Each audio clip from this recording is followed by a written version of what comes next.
AU trade lines, the good, the bad, and should we get one? Let's talk about it.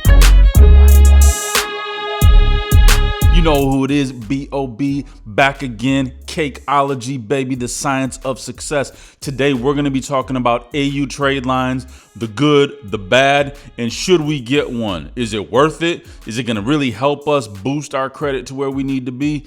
If you're the one getting an AU trade line, what does that mean for you? If you're the one actually giving out the AU trade line, then what does that mean for you and how does that affect you? Today, here on Cakeologi, don't forget, if you're a business person, you're YouTube, you're a creator, you're a business, we talk about the blueprint right here. We don't just talk about the grand ideas, but we talk about how to put those ducks together, how to put the money on the flow to get the business up and running. What's the blueprint? Okay, everybody's got a great idea, but how do you get the money to make it happen? Subscribe, like YouTube at Cakeologi.com if you need me for anything. Comment below, because that's what we talk about every day, all day. B.O.B. in the blueprint, baby. All right, so first of all, what is an AU trade line? AU means authorized user trade line. Okay, we typically refer to AU trade lines when it comes to personal credit as a tool to help somebody that does not have established credit, maybe has thin credit, no credit, is just coming into credit or just repairing their credit. That individual could benefit from having an authorized user trade line, because what that's going to do is put that trade experience onto their credit file. Okay, so for example, if I have good credit and you come to me and say, well, hey, listen, I need a little boost. I'd like to repair my credit, or I'd like to make a purchase in the future. I'd like to grow my business. I think I need a little bit of help with my personal credit, because when you have that personal credit and business credit together, that is the most powerful situation that there can be when it comes to credit, because you've just multiplied yourself into two. And then once we get more businesses going or more business credit, you might have different companies that do different things in your business. Okay, so all of those things will come in handy. So it is a great way of building business credit really quick when you have great personal credit. Okay, so an authorized trade line. So if you become an authorized user, what that's going to do for you is it's going to put a hopefully good account that is either a friend or family members or a significant other, what have you. They're going to put that trade experience on your personal credit. So if I've had a card, for example, for 10 years and have had great payment history, great payment experience, then if I add you as an authorized user on that particular card, then they are going to start reporting my payment history and my payment experience to your credit file as well. Okay. Now that can be a great thing, but what happens if I have, that authorized trade line has high utilization? So I've had experiences where people have gone out and gotten a trade line, and that trade line has late payments on it. It has high utilization on it. It's not as seasoned as they thought it was going to be, and actually brought their score down lower. You have to be careful on what you're doing. Every single thing that you do has to be thought out, ladies and gentlemen. Okay, there's no just overnight sensation. There's no just making quick moves. Let's do everything the right way, and that's what we're going to learn together here on Cakeologi. Remember, subscribe, like, comment below if you have any questions. I'm out here all day, every day. I don't do anything else. I'm a professional business coach and full-time YouTuber. That means I got your back, baby, 100. Okay, so now as an authorized user, how is that going to benefit you further? So let's just assume that the authorized trade line was a good line. Okay, it had good history, it had good credit length, meaning it was opened for 3, 4, 5 plus years. Okay, so it's providing us with that length of credit history. It has low utilization, meaning even if our accounts are high utilization, adding that account on will bring that average utilization down. I feel like I've said utilization a lot in that sentence. But that's what it's about, okay? If there's questions, listen, I got a ton of videos. I always release videos at least once or twice a week, and we can always talk about it, okay? But long story short, utilization is how much credit are you using, okay? So for example, if you have $1,000 limit on your credit card and you're using $100, that means you're using 10% of your total available credit for that particular card. So you've got 10% utilization, okay? The magic number from my experience and data points that are available out there is 7% or less, okay? So forget about that 30% utilization. You should only be using 7% of your total credit, okay? So meaning, what's reporting on there, okay? So there's tricks, there's all kinds of things that, you can do to make sure that that utilization stays down, but you can still use your full limit, I talk about it, I get into it. You got any questions, talk to me, subscribe, all that stuff. We'll be getting into it and much, much more. We're like mad scientists here with credit. We're just trying to mix it up and to see if it happens, and hopefully the whole thing don't blow up.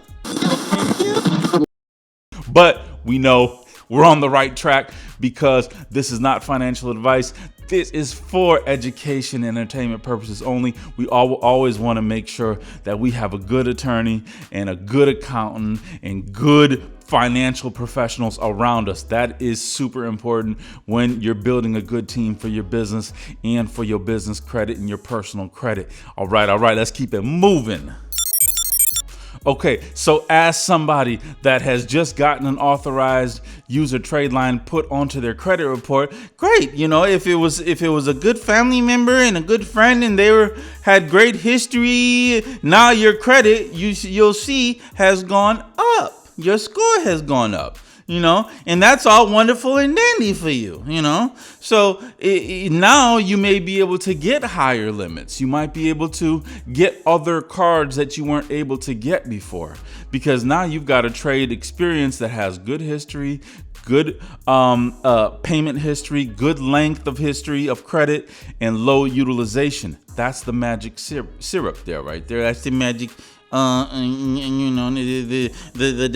dust, the sprinkling dust, that you put on the cupcakes. How we do it.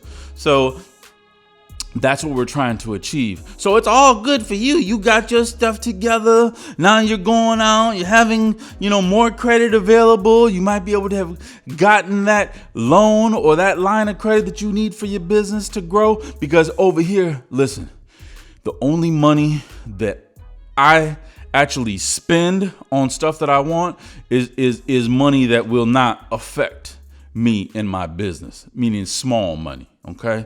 The majority of everything that I talk about over here is how to use this money to make more money. We about flipping here, baby. Okay. So we're not about spending until, listen, there's too much to spend.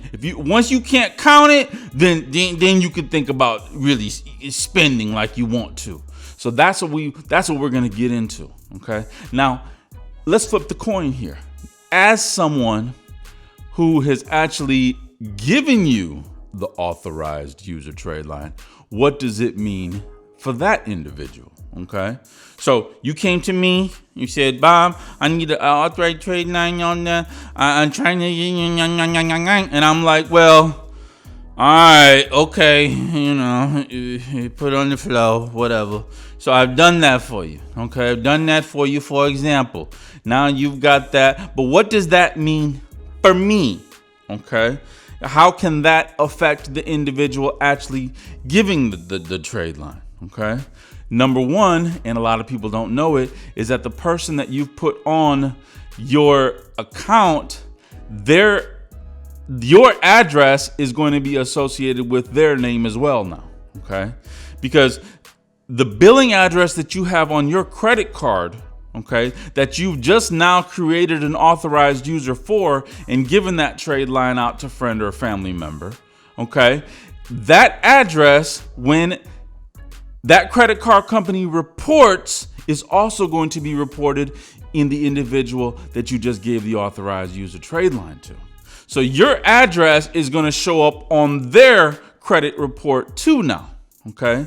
Because I don't know if you knew or not, and a lot of people don't, is that every single address for every single billing statement of your credit accounts gets reported. So sometimes you might have different addresses if you look on your business credit file, on your personal credit file. And what that means is that you've got different addresses reporting, okay?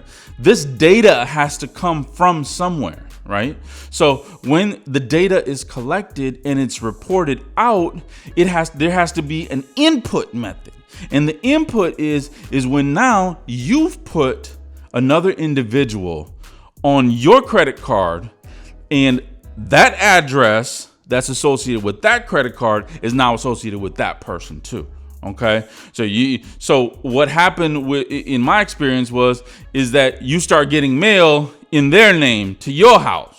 Okay. So, that could be, you have to make sure that all that's covered, you getting mail in somebody else's name now. Okay. So that's something to just be aware of. Okay.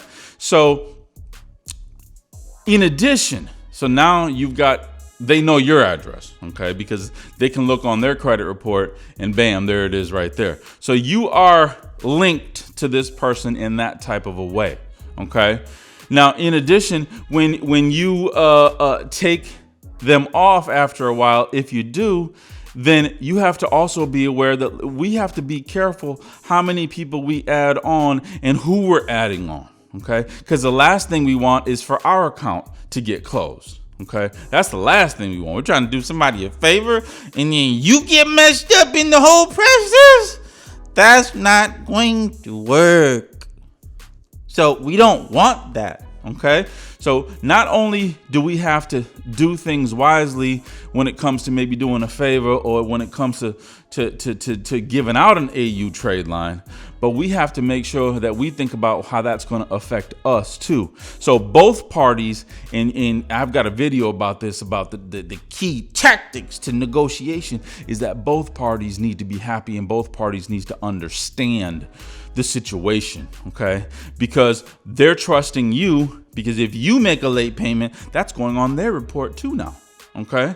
So if you're late or if you've used the card too much and haven't paid it all off, then that history, once again, good or negative, good or positive, is going to be reported on their credit file as well. So let's be conscious of that. Let's understand what it is that we're actually getting into. Nowadays, listen, you got to think out here, baby. Okay. You just can't make moves just, hither tither. You know what I mean? Back in the day, there was so many moves being made that, it was just that way. But nowadays, I feel like the slower the better. And that's from making all those moves and then having a lot of them backfire and fail, because your boy has been trained through the fire. Okay. I haven't had that person, that mentorship out there that just going to put you on the right track. Listen, whatever I had to go through getting burnt. Okay. Getting used, getting taken advantage of, whatever. Okay, but I turned every L into a W, baby, because that's how we have to roll. Okay, let's not cry about it. Let's move on. Let's move forward. Peace and love out there. Peace and love always to you. B.O.B. Cakeologi, nothing but the best of the best. Don't forget, subscribe, like, comment, share the video. 1 or 2 videos coming out every week for you. This is the blueprint, baby. I'm out here.